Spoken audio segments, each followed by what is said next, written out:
Hello everyone, welcome to my channel. This is the fourth part of the chapter Chemical Kinetics. हमने first part में पढ़ा था general introduction of chemical kinetics and rate of reaction, unit of rate of reaction. In second part of this chapter हमने पढ़ा था what is average rate of reaction and what is instantaneous rate of reaction. इनका representation पढ़ा था. Third part में हमने पढ़ा था factor affecting the rate of reaction and in this fourth part we are going to study about the rate law, rate constant and order of reaction. जैसा कि हमने थर्ड पार्ट में factor affecting rate of reaction में हमने concentration पे पढ़ा था कि rate of reaction concentration of reactant पे डिपेंड करती है. कैसे डिपेंड करती है? R is directly proportional to the concentration of reactant.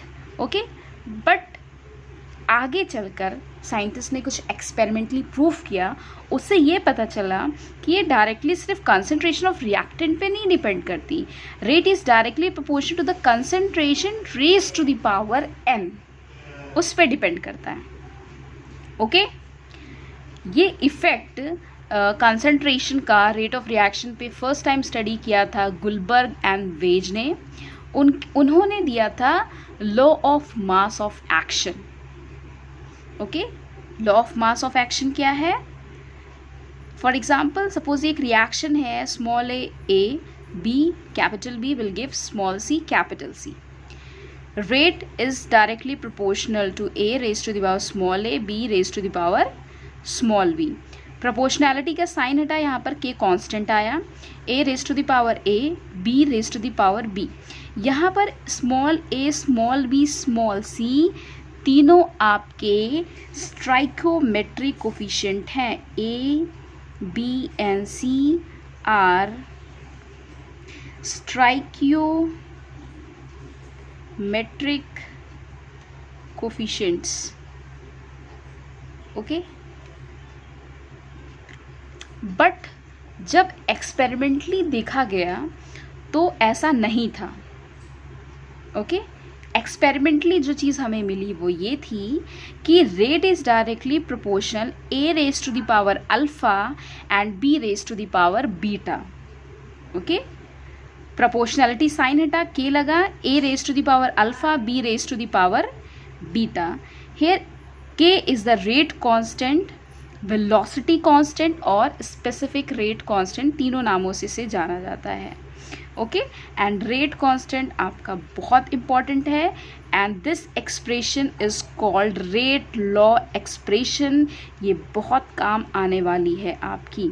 Rate law expression में जो अल्फ़ा लगा है, alpha is the order of the reaction with respect to A and beta is the order of reaction with respect to B, and together alpha plus beta is the overall order of the reaction. And alpha plus beta को मतलब overall reaction, order of the reaction को हम n से भी represent कर सकते हैं. अब ऑर्डर ऑफ रिएक्शन क्या है? किसी भी रेट लॉ एक्सप्रेशन में जो आपका कंसंट्रेशन है उसकी जो भी पावर होगी वो उसका ऑर्डर ऑफ रिएक्शन होगा. Okay, it is defined as the sum of the power to which the concentration terms are raised in rate law expression. हमेशा rate law expression में सिर्फ हम rate law expression की बात कर रहे हैं कि rate law expression में जो concentration होगा उसकी जो भी पावर होगी वो order of the reaction होगा. और order of reaction can be integer, means order of reaction 0, 1, 2, 3 हो सकता है या फिर उसकी वैल्यू फ्रैक्शन में भी आ सकती है. दूसरा है कि ये केवल एक्सपेरिमेंटली डिटरमाइन किए जा सकते हैं, इन्हें कैलकुलेट नहीं किया जा सकता. And lastly, don't get confused with the stoichiometric coefficient and order of the reaction. Order stoichiometric coefficient को ही ऑर्डर ऑफ रिएक्शन नहीं मानना है, बिकॉज और स्टाइकोमेट्री डिफरेंट थिंग है एंड ऑर्डर ऑफ रिएक्शन आपकी डिफरेंट थिंग है. ओके अभी जब हम आपको न्यूमेरिकल कराएंगे तो ये चीज़ें और भी क्लियर हो जाएंगी। तो इस चीज़ का ध्यान रखना, किसी भी स्ट्राइकोमेट्रिक कोफिशिएंट को ही ऑर्डर ऑफ रिएक्शन नहीं हमें बताना। अगर आपको रेट ऑफ रिएक्शन गिवन है, क्योंकि हम इसे एक्सपेरिमेंटली प्रूफ करेंगे या एक्सपेरिमेंटली इसे निकालते हैं, इसलिए जब भी आपको क्वेश्चन दिया होगा रेट लॉ एक्सप्रेशन आपको गिवन होगी, जिससे आप ऑर्डर ऑफ रिएक्शन निकाल सकते हैं। ओके तो जहाँ भी आपको देखेंगे कि रेट लॉ एक्सप्रेशन आपका गिवन है, तुरंत उसकी जो भी पावर होगी वो उसका ऑर्डर ऑफ रिएक्शन होगा। विद रिस्पेक्ट टू ए पूछेगा तो आप अल्फ़ा कहेंगे, मतलब ये एक जनरल रिएक्शन है। किसी एक रिएक्टेंट के टर्म से पूछेंगे तो जो उसकी पावर होगी वो, दूसरे रिएक्टेंट के टर्म, अगर दूसरा रिएक्टेंट हुआ तो दूसरे रिएक्टेंट के टर्म से पूछेंगे तो उसकी पावर उसका ऑर्डर ऑफ रिएक्शन होगी। एंड ओवरऑल पूछा जाए कि overall order of the reaction क्या है, ओवरऑल ऑर्डर ऑफ रिएक्शन होगी इनकी पावर्स का sum, that is alpha plus beta is the order of the reaction. Okay अब हम आते हैं rate constant means velocity constant, specific rate constant, जिस भी नाम से आप कहिए इसे, इसकी यूनिट कैसे डिराइव करते हैं। यूनिट बहुत इंपॉर्टेंट है, यूनिट पे ही कई सारे न्यूमेरिकल्स पूछे गए हैं। आप यूनिट देखकर ही बता सकते हो कि फॉलोइंग गिवन जो रिएक्शन है उसका ऑर्डर क्या है, बशर्ते आपको यूनिट निकालनी आनी चाहिए। और यूनिट रटने की भी कोई ज़रूरत नहीं, मैं आपको एक ट्रिक बताऊंगी कैसे इसको डिराइव करते हैं, वो आप अगर ध्यान से अच्छे से समझ लेंगे तो आपको किसी भी ऑर्डर ऑफ रिएक्शन की यूनिट को रटने की ज़रूरत नहीं पड़ेगी। फॉर एग्जाम्पल यहाँ पर रिएक्शन है जो हमने पिछली बार रिएक्शन दिया था, इस रिएक्शन का रेट कैसे लिखें, rate is equal to K A to the power alpha B to the power beta, where alpha plus beta is equal to order of the reaction. हमने निकालनी है यूनिट ऑफ रेट कांस्टेंट के क्या है यहाँ पर, रेट लॉ एक्सप्रेशन, या आपकी ये चीज़ जो एक्सप्रेशन है ये आपकी रेट लॉ एक्सप्रेशन है, रेट लॉ एक्सप्रेशन है। Okay this is your rate law expression. हम इसे के की यूनिट निकालनी है तो हमें के टर्म्स में लिख देंगे R upon A to the power alpha B to the power beta. R की कंसंट्रेशन क्या होते हैं, moles per litre per second. A and B भी कंसंट्रेशन है, moles per litre raise to the power alpha raise to the power beta, moles per litre per second. और हम इसे moles litre alpha plus beta भी लिख सकते हैं, दोनों पावर्स को ऐड करके। अल्फ़ा प्लस बीटा को हम एन भी लिख सकते हैं because alpha plus beta order of reaction है, तो अल्फ़ा प्लस बीटा लिखने के बजाय हम स्मॉल एन से भी डिनोट कर सकते हैं। तो हमारा आंसर आता है K is equal to mole litre 1 minus n per second. और सिंपलेस्ट फॉर्म में आप इस इक्वेशन को याद रखिए, K is equal to moles 1 minus n litre n minus 1 per second, where n is the order of the reaction. This is the general formula for the unit of rate constant. इस फॉर्मूले को ध्यान से अपने दिमाग में बैठा लीजिए, तब आपको किसी भी ऑर्डर ऑफ रिएक्शन को निकालना है कि गिवन रिएक्शन का ऑर्डर क्या होगा। आप जल्दी से वैल्यू पुट करेंगे एन की तो आपको इसकी यूनिट पता चल जाएगी। सपोज़ आपको थर्ड ऑर्डर रिएक्शन गिवन है तो यहाँ पर एन की वैल्यू 3 रखेंगे तो उसकी यूनिट आप यहाँ से कैलकुलेट कर सकते हैं। ओके तो मैं आपको यूनिट कैलकुलेट करके दिखा रही हूँ कि कैसे आप इस जनरल फार्मूला से zero order, first order, second order, third order की कैसे यूनिट आप डिराइव कर सकते हैं। यहाँ पर मैंने टेबुलर फॉर्म में बना रखा है फॉर द ज़ीरो ऑर्डर। यहाँ पर ऑर्डर ऑफ रिएक्शन है, यहाँ per unit of rate constant है। ज़ीरो ऑर्डर रिएक्शन है तो n की वैल्यू हम 0 रखेंगे, तो यहाँ पर n की जगह हम 0 रखेंगे, तो 1 माइनस 0 लीटर 0 माइनस 1 पर सेकेंड। तो 1 माइनस 0 क्या होगा, 1, 0 माइनस 1 पर सेकेंड। तो ज़ीरो ऑर्डर रिएक्शन की जो यूनिट होगी वो क्या होगी, moles per litre per second.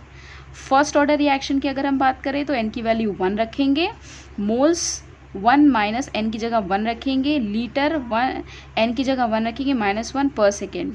तो इसकी पावर 1 माइनस 1 ये ज़ीरो हो जाएगी। तो किसी की भी पावर ज़ीरो होती है वो टर्म पूरा ज़ीरो हो जाता है। तो ये भी ज़ीरो, ये भी ज़ीरो, बचा क्या, सिर्फ -1 पर सेकेंड। ठीक है, तो ध्यान रखिएगा किसी की भी यूनिट में अगर पर सेकेंड लिखा हुआ है, आपसे ऑर्डर ऑफ रिएक्शन पूछेगा तो आप सिंपली बता सकते हो वो फर्स्ट ऑर्डर रिएक्शन है। आप सिर्फ यूनिट को ध्यान में रख के आप उसका ऑर्डर ऑफ रिएक्शन बता सकते हो।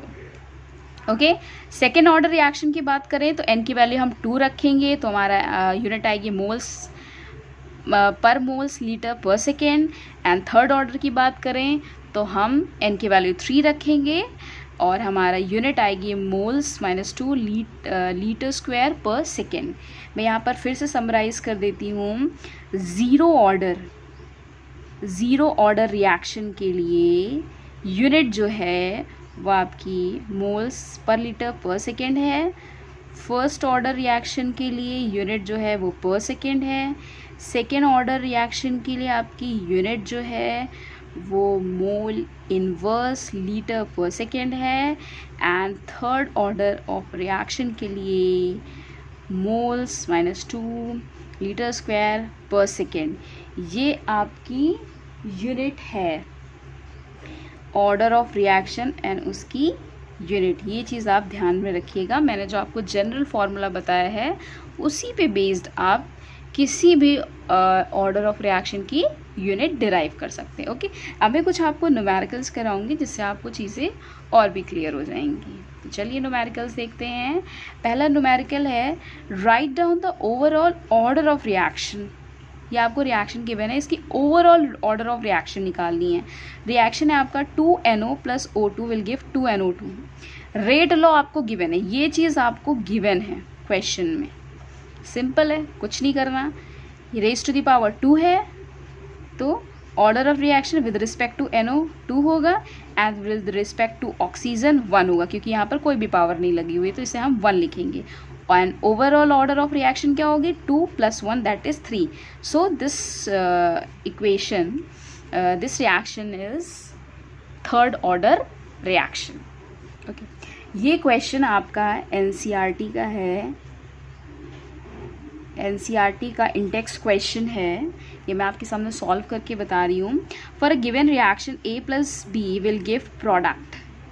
The rate law is given. Rate law is given. What is the order of the reaction? Simple है, ऑर्डर ऑफ द रिएक्शन क्या होगा, ऑर्डर ऑफ रिएक्शन क्या होगा, इसके जो आपकी पावर्स लगी हुई उनका सम, यानी कि ½ + 2। इसको ऐड करेंगे तो आंसर आएगा 2.5। This is the order of the reaction. So simple. Rate law expression आपको गिवन है, उसकी जो भी पावर होगी आप उसे ऐड करेंगे and that will be the order of the reaction. Okay, अगर आपको ये वीडियो पसंद आया हो तो प्लीज़ मेरे वीडियो को लाइक करें, शेयर करें, मेरे चैनल को सब्सक्राइब करें। Thank you.